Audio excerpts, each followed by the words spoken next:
ఆఫీసర్లు ప్రాణాలకు తెగించో లేకపోతే ఉద్యోగాలు రిస్క్ పెట్టుకునో క్రాంతి టాటా లాంటి సీనియర్ మోస్ట్ ఐపీఎస్ ఆఫీసరు లేకపోతే యంగ్స్టరు జనాల్లో రోల్ మోడల్ ఒక గుడ్ క్రేజ్ ఉన్నటువంటి విశాల్ గున్ని గారు వీళ్ళిద్దరూ ఈ కార్యక్రమాలు చేసింది బొంబాయి దాకా పోయింది జిందాల్ గారిని కాపాడడానికంటే నాకైతే నమ్మబుద్ధి కావట్లేదు. జిందాల్ గారిని కాపాడడం కోసం జగన్ గారు అంత రిస్క్ చేస్తారా లేకపోతే ఈ కేసులో జగన్ గారికి ఏమన్నా సత్సంబంధాలు కలిగి ఉన్నాయా లేకపోతే జగన్ గారు తనని తాను సేవ్ చేసుకోవడానికి తప్ప ఏ ఒక్క వ్యక్తి గురించి అంత ఆలోచించడని నా దృఢమైన నమ్మకం. లాస్ట్ టైం అనుష గారి మీద కూడా కొన్ని కేసులు ఫైల్ చేసినప్పుడు ఆమెను అక్కడికి రమ్మని ఇక్కడికి రమ్మని తిప్పిస్తా ఉండేవాళ్ళు. సో దానికోసమైనా అంత ఎక్కువ వేధించింది లేదు, అంత ఎక్కువ వేధించిన అప్పుడు ప్రతిపక్షంలో ఉన్నా మేము కూడా ఊరుకునేది లేదు.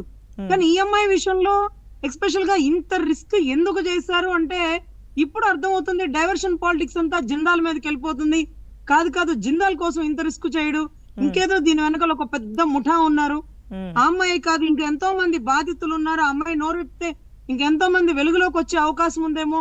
అందుకే కాబోలు మా అన్న 30,000 పైచులకు ఆడబిడ్డలు తప్పిపోయారు, వాళ్ళని తప్పిస్తున్నారు, వాళ్ళని ట్రాప్ లోకి దించుతున్నారు వాలంటీర్ల సహాయంతో అంటే ఆ రోజు ఒక రంగవల్లి గారితో విజయవాడ కోర్టులో కేసు వేయించారు. సో దీంట్లో అంత రిస్క్ చేయరండి. క్రాంతిరామ్ టాటా గారు కూడా నాకు బాగా తెలుసు. గతంలో ఒక గులకరాయి కేసులో గురి చూసి కొట్టాడంటూ మట్టి పిసుక్కునే వాళ్ళ మీద అటెంప్ట్ మర్డర్ సెక్షన్లు కట్టారు. అప్పుడు నేను గుంటూరు విజయవాడ కోర్టులో ఓపెన్ ఛాలెంజ్ చేశా, అతనేం కొడతాడులే సార్ మీరు కొట్టండి గురి చూసి చీకట్లో ఒక రాయితో ఇద్దరిని గురిపెట్టి. అలా ఒక మట్టి పిసుక్కునేవాడు గనక కొట్టగలిగితే అతను ఒలింపిక్స్ లోనో లేకపోతే అథ్లెటిక్స్ లోనో పంపించవచ్చు. అది అతని వల్ల సాధ్యం కాదు. కానీ రాత్రంతా అతన్ని తిప్పి అతనితో కేసు ఒప్పించారు. ఎవరి కోసం? జగన్ గారి కోసం. సో కోడికత్తి సీన్ విషయంలో కూడా అడి తిప్పి సీన్తోనే ఒప్పించి నేనే చేశాను, నేను ప్రేమ ఎక్కువై చేశాను, ఆయన సీఎం అవడం కోసం చేశారని అది చెప్పారు. తర్వాత ఆ కేసుని నేను కూలంకషంగా ఎక్స్ప్లెయిన్ చేసి రాష్ట్ర ప్రజలందరికీ చెప్తే బహుశా అందరికీ తెలుసు చేతిలో వాటర్ బాటిల్స్ పట్టుకొని ఎక్కడో దూరంగా ఉన్నాడు, అవి ఎందుకు కౌంట్ చేయలేదని అడిగారు జడ్జి గారు, అవి ఎందుకు సీజ్ చేయలేదని అడిగారు. సో ఇవన్నీ కూడా వెలుగులోకి వచ్చినాయి. ఆ రోజు సీనుతో ఒప్పించిన ఈ రోజు మట్టి పిసుకునే వాళ్ళతో అటెంప్ట్ మర్డర్ సెక్షన్ వేసుకుని ఇవన్నీ జగన్ గారి కోసం. మరి ఈ రోజు జిందాల్ గారి కోసం అంత రిస్క్ ఎందుకు చేస్తారు ఐపీఎస్ ఆఫీసర్లు? సో జిందాల్ గారు ఉన్నారా, సజ్జల గారు ఉన్నారా, సజ్జల గారు కొడుకు సజ్జల భార్గవ రెడ్డి ఉన్నారా, వీళ్ళందరి పేర్లు ఎక్కడ బయటకు వస్తాయని ఎక్కడో రాని బొంబాయిలో జిందాల్ పేరు బయటికి తెస్తున్నారా? జిందాల్ కి అమ్మాయికి వ్యక్తిగత విషయాలుంటే బొంబాయిలోనే చూసుకోగల సమర్థత జగన్ గారికి ఉందండి. జగన్ గారికి ఇప్పుడు ఒక ఫ్రెండ్ ఉంటారు రామ్ గోపాల్ వర్మని, ఆయనైతే అండర్ వరల్డ్ కప్ డాన్ హై, డాన్ కే బొంబాయి హై అంటూ స్టేట్మెంట్లు బాగా ఇస్తుంటాడు. బొంబాయిలోనే చేపించుండేవాడు. కేల్కతం దుకాణం బంధన ఆంధ్రాకి తెచ్చి రిస్క్ పెట్టుకోరు.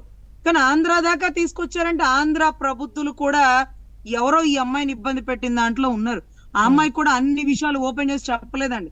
ఎన్నో విషయాల్లో ఇంకా కడుపులో పెట్టుకొని ఉలిక్కి పడి 6 నెలలు బాధపడి నిద్ర లేకండి చాలా చెప్తుంది. కానీ ఓపెన్ గా ఫుల్ ఫ్లెడ్జ్డ్ గా స్టేట్మెంట్లు పూర్తిగా తీసుకోలేరు. అందులోనూ వాళ్ళ అడ్వకేట్ గారు నేను ఒక రోజు డిబేట్ లో ఉన్నప్పుడు అడిగాను, సార్ ఇలా అంటున్నారు అంటే అమ్మ నా క్లయింట్ నాకు ఎంతవరకు ఇన్ఫర్మేషన్ ఇస్తే అంతవరకే రాసుకుంటా, ఇంకా కూడా గుచ్చి అడిగే అవసరం లేకపోతే అలాంటి పరిస్థితి కరెక్ట్ కాదు అన్నారు. సో ఇక్కడ జైల్లో అమ్మాయిని హెరాస్ చేశారు అంటే పోలీస్ కస్టడీలోనో లేకపోతే ఇబ్రాహీంపట్నంలో ఉండేటటువంటి గెస్ట్ హౌస్ లోనో కొండపల్లిలోనో ఇబ్బంది పెడితే ఓకే నో డౌట్ అలా చేస్తారు పోలీసులు. కానీ జైల్లో కూడా వీళ్ళ ప్రబుద్ధులు ఉన్నారు. తీగలాగితే డొంక కదలాల.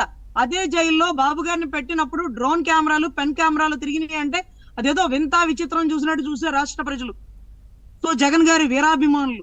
కానీ ఈ జత్వానీ డ్యామ్ లో కూడా జైల్లో కొంతమంది ఉండి అమ్మాయిని ఇబ్బంది పెట్టారంటే జైల్లో వీళ్ళ మనుషులు ఉన్నారు. Still those are working there. So అలాంటప్పుడు జైల్లో ఏమైనా చేసేస్తారన్న భయంతోనే బాబు గారికి అప్పటికప్పుడు బెయిల్ ఇవ్వడం జరిగిందండి. ఎందుకంటే రక్షణ లేదు. ముందు ఆయన ప్రాణ రక్షణ కావాలా, ఆయన ట్రీట్మెంట్ తీసుకుంటాడని బయటకు వచ్చిన మెడికల్ ఓకే, కానీ జైల్లో ప్రాణ రక్షణ లేదనేది ఒక్కటి.